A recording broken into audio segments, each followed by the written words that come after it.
नमस्कार. मी मोरेश्वर. हाय Maharashtra YouTube news चॅनलमध्ये आपलं स्वागत आहे. अरविंद केजरीवाल दिल्लीचे माजी मुख्यमंत्री, आपचे सुप्रीमो अरविंद केजरीवाल यांच्या संबंधात दिल्लीच्या विशेष न्यायालयाचा एक निकाल आला आहे. मोठी घटना आहे. म्हणजे कथित मद्य विक्री घोटाळ्यामध्ये लाचखोरी घेतल्याच्या प्रकरणात अरविंद केजरीवाल एवढेच नव्हे तर तेव्हाचे शिक्षण मंत्री मनीष सिसोदिया आणि इतर अशा एकूण 23 आरोपींची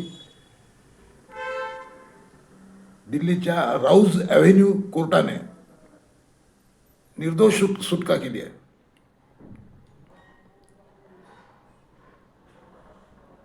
म्हणजे कोर्टाने हा निकाल देताना CBIवर ताशेरे मारले आहेत. केवळ अंदाज आणि कयास आणि पूर्वकल्पित गृहीतकांवर हा निकाल आधारलेला, म्हणजे हा खटला आधारलेला होता असं कोर्टाने म्हटलं आहे.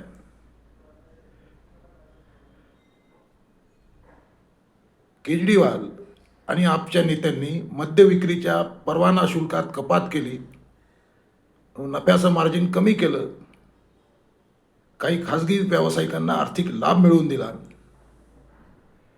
मद्य व्यावसायिकांचा फायदा करून देताना त्या बदल्यात लाच घेतली गेली असा आरोप CBIने ठेवला होता. तर कोर्टाचं म्हणणं असं आहे की मग ते सर्व तुम्ही गृहीतकामध्ये, म्हणजे टेक इट ग्रँटेड समजून हे सर्व तुम्ही उभं केलं आहे. तुमच्याकडे काही पुरावे नाहीत. लाच घेतली, काय पुरावा, काही पुरावा नाही. त्यामुळे कोर्टाने सवाना सोडून दिलाय. आता प्रश्न हाही उपस्थित होतोय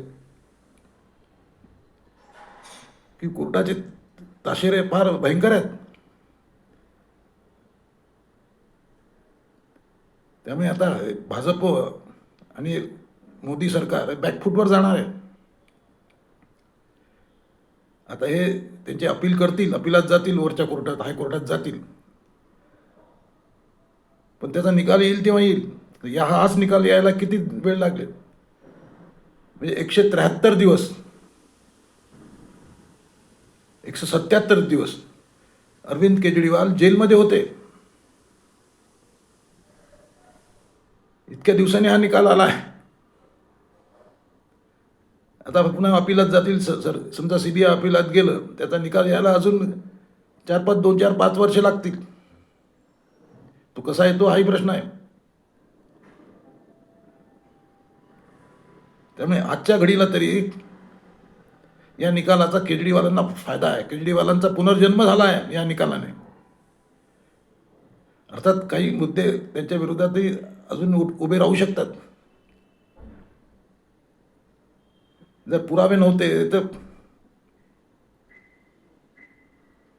तर मग कोर्टाने आतापर्यंत वेगवेगळ्या प्रकरणात जामीन का नाकारला आरोपींना? चार्जशीट कशी तयार केली CBIने? मग चार्जशीट कोर्टाने मानली कशी?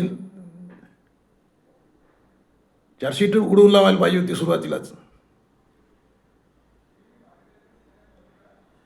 पण चार्जशीट घेतली,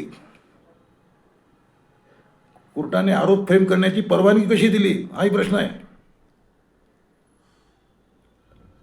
173 फोन डिस्ट्रॉय केले असं सांगितलं जात आहे. त्याचं काय मग? असे अनेक प्रश्न आहेत. पण शेवटी कोर्टाचा निकाल आला आहे, तर तो सर्वांना मानावा लागेल. अण्णा हजारे सुद्धा तेच म्हणतात की न्यायव्यवस्था सुप्रीम आहे.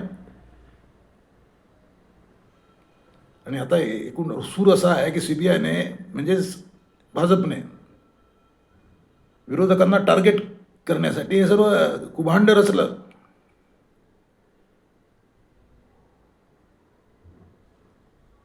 पण त्याची किंमत जोरदार मोजावी लागली यांना. 177 दिवस केजरीवाल जेलमध्ये होते.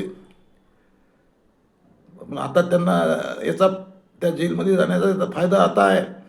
फायदा आता सुरू होईल. तर लगेच बंगालमध्ये निवडणूक आहे, त्याचा ममता दीदीला या निकालाचा फायदा होणार आहे. कारण आता या निकालामुळे केजरीवाल यांच्याबद्दल सहानुभूतीची लाट तयार होणार आहे.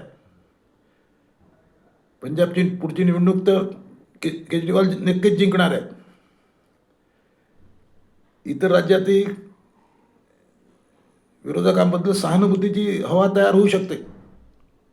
अर्थात विरोधक त्याचा फायदा कसा उठवतात तो भाग वेगळा आहे. पण आतापर्यंत जे चित्र होतं की बघ, पंतप्रधान पदाचा उमेदवार म्हणजे कोण विरोधकांचा? राहुल गांधी. विरोधकामध्ये सध्या तीनच चेहरे आहेत. एक राहुल गांधी, दुसरा अखिलेश यादव, तिकडे ममता, आता त्यात केजरीवाल आलेला आहे. केजरीवाल यांचा पॉप्युलॅरिटी ग्राफ सध्या एकदम हायेस्ट लेव्हलवर पोहोचला आहे. आणि केजरीवाल आहेतही तसे हिकमती, म्हणजे काही नसताना त्यांनी दिल्लीचं मुख्यमंत्रीपद सांभाळलं म्हणजे मोठी गोष्ट आहे. त्यामुळे आता विरोधकांचा पंतप्रधान पदाचा उमेदवार कोण, चेहरा कोण, यासाठी राहुल गांधी आणि केजरीवाल यांच्यामध्ये टक्कर होईल. ही मोठी डेव्हलपमेंट आहे की राहुल गांधींना आता डोळे मिटून विरोधी आघाडी जी आहे इंडिया अलायन्स डोळे मिटून राहुल गांधीला, राहुल बाबाला स्वीकारणार नाहीत. आता राहुलच्या टक्करमध्ये अरविंद केजरीवाल मैदानात उतरले आहेत. आणि केजरीवाल नाटक करण्यात, नौटंकी करण्यात, हवेचा फायदा उठवण्यात वस्ताद आहेत. आज निकाल लागल्यानंतर त्यांनी या हवेचा एकदम फायदा उचलला. त्यांनी सांगितलं की मी कट्टर इमानदार आहे. आणि ते रडले सुद्धा. त्यामुळे एकूणच भावनात्मक लाट अशी त्यांच्या संबंधात तयार झालेली आहे. सध्या राहुल गांधी गेल्या 3 निवडणूक हारले आहेत. त्यामुळे इंडिया अलायन्समध्ये केजरीवाल यांचे नेतृत्व पुढे आणण्यासाठी तोडफोड होऊ शकते. राहुल गांधी यात अडचणीत मागे पडू शकतात. तुम्हाला काय वाटते? अरविंद केजरीवाल विरोधकांचा पुढचा मोठा चेहरा बनतील का? या निकालाने केजरीवालांना पुनर्जन्म झाला आहे का? कॉमेंट करा. नमस्कार.